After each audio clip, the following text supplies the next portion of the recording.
तो मूवी की शुरुआत होती है चुनवी नाम के एक आर्टिस्ट से, जो कि अभी अपनी एक म्यूजिक वीडियो शूट कर रहा था।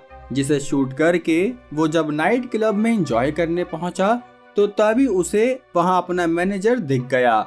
जिसे देखते ही जब चुनवई यहाँ से भाग ही रहा था तो इस बीच उसकी कुछ लोगों से टक्कर हो गई और इस टक्कर की वजह से यहाँ इनकी फाइट हुई। जिस फाइट के रिजल्ट में एज अ आर्टिस्ट चुनवई को पनिशमेंट मिली कि उसे केयर फैसिलिटी में जाकर कम्युनिटी सर्विस करनी होगी, जहां पर भयंकर बीमारी से लोग ग्रसित थे। जिस हॉस्पिटल में पहुंचते ही सबसे पहले चुनवई के सामने काफी सारे रिपोर्टर आ गए, जहां पर उसका मैनेजर भी था।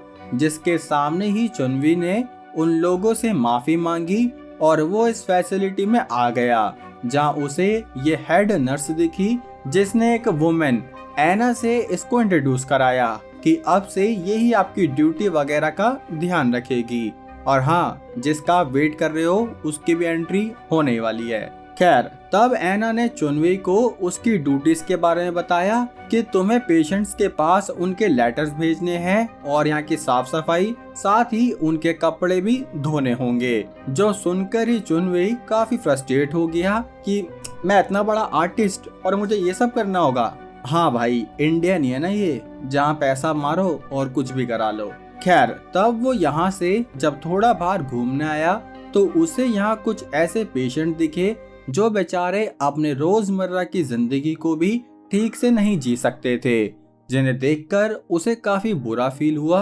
और तब वो खुद को शांत करने जब एक खाली जगह पर पहुंचा तो तभी यहाँ एक फॉर्मर गैंगस्टर हमारे डॉनली भैया की एंट्री हो गई, जिन्होंने चुनवई से एक सिगरेट मांगी और अपना नशा पत्ता करने लगे।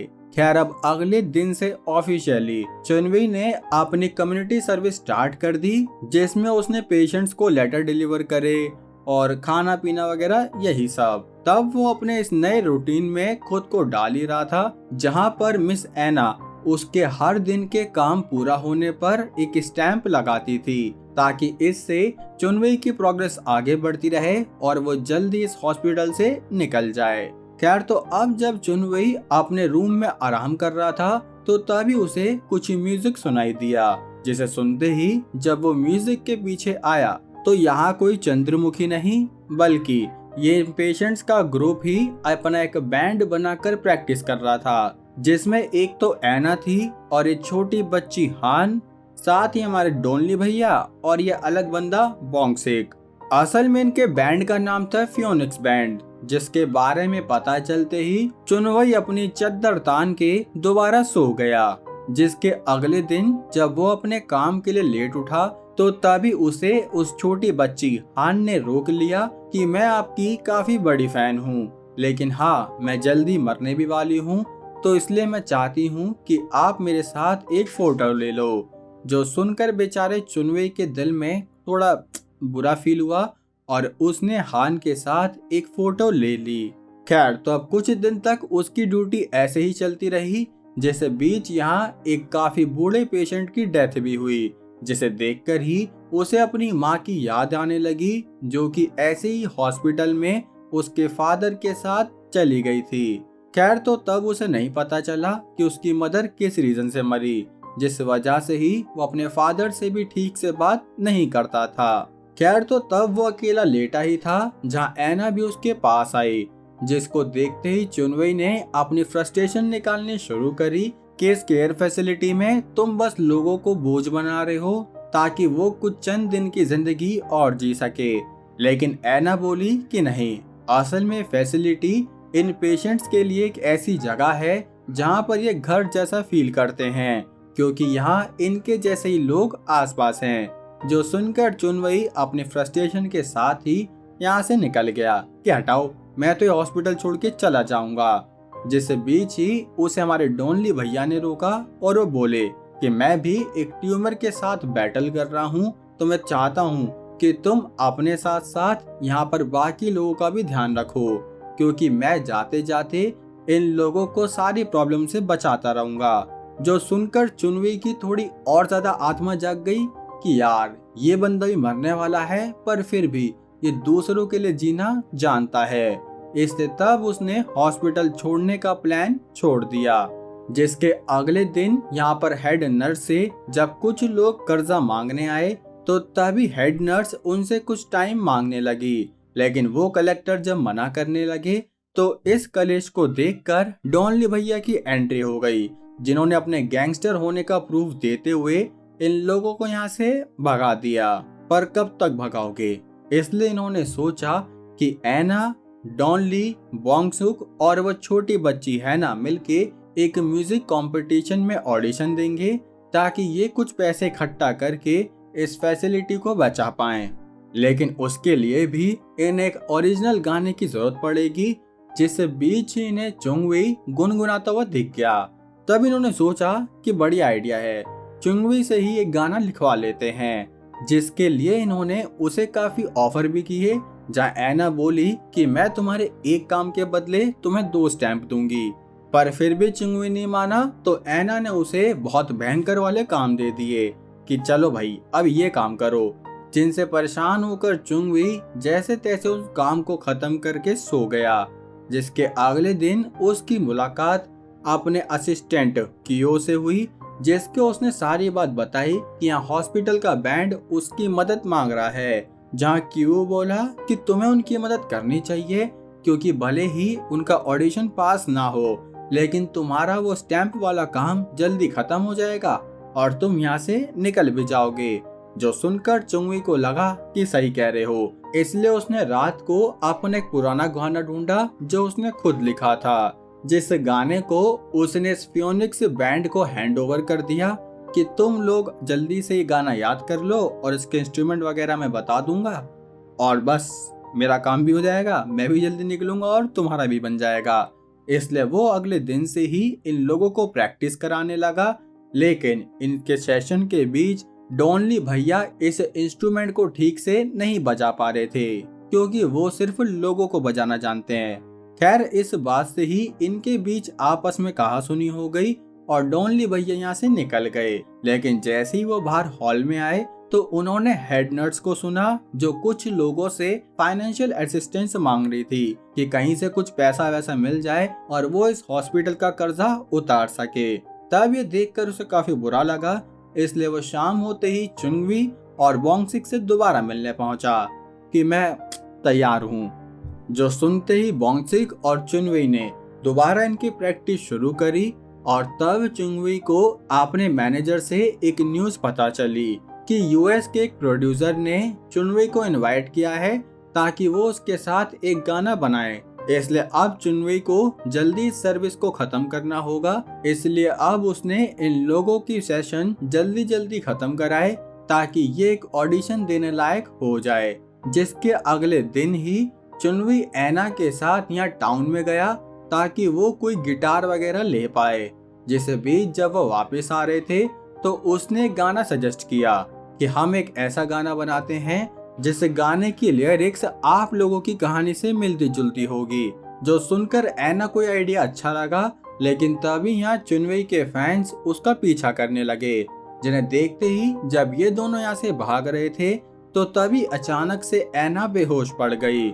जहाँ उसके बेहोश होते ही चुंगवी उसे हॉस्पिटल लेके भागा और तब उसे अपनी माँ से जुड़ी याद आने लगी कि एक टाइम पर उसकी माँ भी ऐसे ही बेहोश हुई थी और वो रो रो कर अपनी माँ को याद कर रहा था।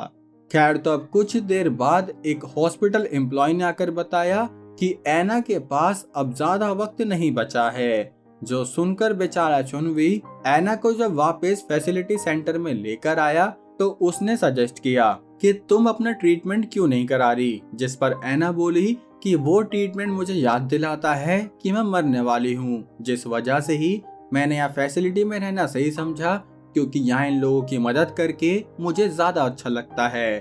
खैर तो अब अगले दिन इन्होंने प्रैक्टिस स्टूडियो के बाहर यहाँ वो लिरिक्स लिखी, जो लिरिक्स इन सभी लोगों को काफी पसंद आई। जहाँ चुंगवी ने काफी मेहनत करके इन लोगों के लिए एक प्रॉपर गाना तैयार कर दिया और वो अपनी ड्यूटी भी जल्दी जल्दी करने लगा, क्योंकि अब वो समझ रहा था कि ये उसके लिए कोई टास्क नहीं बल्कि एक जेन्युइन काइंडनेस है, जिससे एक आदमी को असली खुशी मिलती है।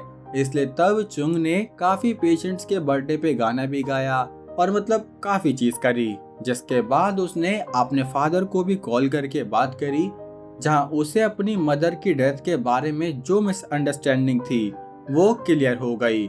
मतलब देख रहे हो, एक मिसअंडरस्टैंडिंग की वजह से वो अपने फादर से भी इतने टाइम दूर रहा। खैर, तो अब अगले दिन हेड नर्स ने इस फियोनिक्स बैंड को एक साथ बुलाया ताकि वो उन लोगों को चीयर अप कर सके। साथ ही वो बोली कि जैसे ही तुम लोगों का ऑडिशन खत्म होगा उसी दिन चुनवी का भी इस फैसिलिटी में आखिरी दिन होगा। जिस बीच ही जब डॉनली भैया बाथरूम में गए तो वहां हमें पता चला कि अब उनकी बीमारी की कंडीशन बद से बदतर होती जा रही थी। पर फिर भी उन्होंने किसी को कुछ नहीं बताया और अगले दिन ऑडिशन के लिए पहुंच गए, जहां पर फियोनिक्स बैंड के मेंबर वेट करने लगे क्योंकि ऑडिशन की काफी लंबी लाइन लगी थी। पर फिर भी काफी देर इंतजार के बाद जब इनकी बारी आई तो यहाँ फियोनिक्स बैंड ने अपना गाना शुरू किया। जैसे गाने को वो अच्छे से गा ही रहे थे कि तभी बीच में डॉनली भैया अपनी बीमारी की वजह से गिर पड़े, जिसके गिरते ही उन्हें जल्दी से हॉस्पिटल ले जाया गया। और तब चुनवी यहाँ के जज से रिक्वेस्ट करने लगा कि प्लीज आप हमें दोबारा परफॉर्म करने का मौका जरूर दीजिए, लेकिन ऑर्गेनाइजर्स ने उसे मना कर दिया। और तभी चुनवी को उसके मैनेजर ने बताया कि तुम ये क्या कर रहे हो, तुम्हें अगले हफ्ते ही अमेरिका निकलना है, तो यहाँ जो हो रहा है होने दो। लेकिन चुनवी जो उस फैसिलिटी सेंटर और इस फियोनिक्स बैंड से इतना जुड़ चुका था तो बोला कि मैं इस बैंड को नहीं छोड़ने वाला। तब इन दोनों की बात ऐना ने भी सुन ली, जहां उसे ये धोखा फील हुआ कि असल में चुनवी उनका इस्तेमाल कर रहा था ताकि वो जल्दी से केयर फैसिलिटी से निकल जाए। इसलिए तब वो जब डॉनली के पास पहुंची तो पूछने लगा कि चुनवी कहां पर है। लेकिन ऐना ने काफी कोल्ड रिप्लाई दिया कि उसने अपना काम पूरा किया और अब वो चला जाएगा, तो हमें उससे क्या ही मतलब। लेकिन जैसे ही वो बाहर आई तो चुनवी भी उससे मिलने पहुंचा, जहां पर ऐना उसे बुरा भला कहने लगी क्योंकि वो बेचारी अभी मिसअंडरस्टैंडिंग की शिकार थी। खैर, तो अब इस रात चुनवी जब जैसे ही घर की तरफ वापस आया तो उसके मैनेजर ने उसे याद दिलाया कि कल हमारी एक प्रेस कॉन्फ्रेंस होने वाली है। जिसके अगले दिन ही जब प्रेस कॉन्फ्रेंस में मैनेजर एक अनाउंसमेंट करने ही वाला था तो चुनवी ने उसे रोक दिया, जहां वो बोला कि हाँ, पहले मैंने फियोनिक्स बैंड का यूज किया था ताकि मैं जल्दी से केयर फैसिलिटी से बाहर आ जाऊं, लेकिन अब जब मैंने उनके साथ इतना टाइम बिताया है तो मेरा उनके साथ जीनियन बॉन्ड बन चुका है। इसलिए अब मैं पूरी ऑडियंस को बताना चाहता हूं कि फियोनिक्स बैंड जल्द ही अपने केयर फैसिलिटी में एक कॉन्सर्ट करने वाली है, तो आप लोग जरूर आना। साथ ही उस केयर फैसिलिटी के लिए जितना सपोर्ट कर सको जरूर करना। और तब इस अनाउंसमेंट से हम समझ गए कि चुनवी ने अपने करियर से ऊपर इस केयर फैसिलिटी को रख दिया था। खैर, तो अब इस न्यूज के फैलते ही ऐना और बाकी लोग काफी खुश हो गए, जहां पर चुनवी जब डॉनली से मिलने आया तो वहां पर बाकी के बैंड मेंबर भी थे, जहां पर काफी उदास होते हुए डॉनली ने अपनी ड्रम स्टिक चुनवी के हाथ में दे दी क्योंकि अब वो इन ड्रम स्टिक को यूज नहीं कर सकता था। तब इस मोमेंट में काफी दुख था, जिसके अगले दिन से ही इनके कॉन्सर्ट की तैयारी शुरू हो गई, जिसमें काफी सारी चेयर, एक ग्रैंड स्टेज, मतलब सारी चीजें थी। खैर, अब वहीं दूसरी तरफ चुनवी जो जब अकेला बैठा था तो तभी वो काफी सरप्राइज हुआ क्योंकि यहाँ उसके डैड काफी टाइम बाद उससे मिलने आए थे, और वो भी कब, जब केयर फैसिलिटी का कॉन्सर्ट हो रहा है। खैर, तो अब शाम होते ही ये पूरी केयर फैसिलिटी भर गई, और भर गई मतलब काफी लोग आए भाई साहब। जैसे बीच ही यहाँ इनके कॉन्सर्ट से पहले इस इवेंट में इन सभी लोगों की पर्सनल स्टोरी दिखाई गई, जिसमें कि ये सभी लोग किसी न किसी घातक बीमारी से लड़ रहे थे। जिसमें सबसे पहले बोंगसिक की बीमारी के बारे में पता चला कि कैसे उसकी बीमारी की वजह से वो अपनी बेटी के लिए एक अच्छा पिता नहीं बन पाया। जिसके बाद ऐना ने अपने स्ट्रगल बताए कि कैसे उसने अपने दोनों पेरेंट्स खो दिए, जिसके बाद से ही अब वो अकेला रहना चाहती थी, लेकिन यहाँ के लोगों ने उसे अपना समझा और तब से वो यहाँ खुश रह रही थी। जिसके बाद हैना की स्टोरी चली, जहाँ उसने अपने पेरेंट्स के लिए सिर्फ एक ही विश मांगी कि जब मैं मर जाऊंगी तो गॉड प्लीज मेरे पेरेंट्स को एक और बेटी दे देना ताकि उन्हें अकेला फील ना हो। जिसके बाद डॉनली भैया की बारी आई और वो इन लोगों को थैंक यू कहने लगे, क्योंकि भले ही वो फॉर्मर गैंगस्टर रहे हो पर फिर भी यहाँ के लोगों की काइंडनेस ने उनका दिल पिघला दिया था। खैर, तो अब इतनी इमोशनल स्टार्टिंग के बाद यहाँ पर इन लोगों की परफॉर्मेंस शुरू हुई, जिसमें ऐना ने ऑडियंस से एक ही बात कही कि आप लोग अपनी जिंदगी को खुशी से जियो, क्योंकि दुख और सुख तो आते रहते हैं पर खुशी आपके हाथ में ही है। काफी डीप लाइन है वैसे ये।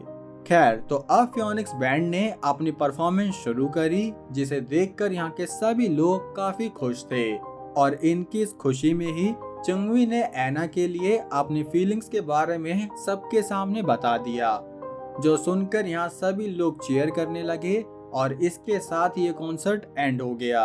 लेकिन दोस्तों, कहानी के फाइनल सीन में हमें काफी सारी फोटोग्राफ दिखी, जिसमें फियोनिक्स बैंड की काफी सारी जनरेशन दिख रही थी। मतलब आर्टिस्ट तो चेंज हो रहे होंगे ना भाई, लेकिन उन सभी आर्टिस्ट में एक बंदा परमानेंट था और वो था चुंगवी, जिसका मतलब उसने अपने पूरा करियर यहाँ पर केयर फैसिलिटी में दे दिया और वो इन्हीं लोगों का बनकर रह गया। तो दोस्तों, अब कहानी ने हमें क्या सिखाया कि अगर आपको किसी और की मदद करने में शर्म आ रही हो ना, तो उससे ज्यादा शर्म आपको तब आएगी जब आप किसी की मदद नहीं कर रहे होगे। खैर, तो अब मूवी कैसी लगी लाइक कमेंट करके जरूर बताना, और चैनल पर नए हो मेरे भाई तो सब्सक्राइब भी कर सकते हो। बाकी अब हम मिलेंगे हमारी अगली वीडियो में, तब तक के लिए जय हिंद।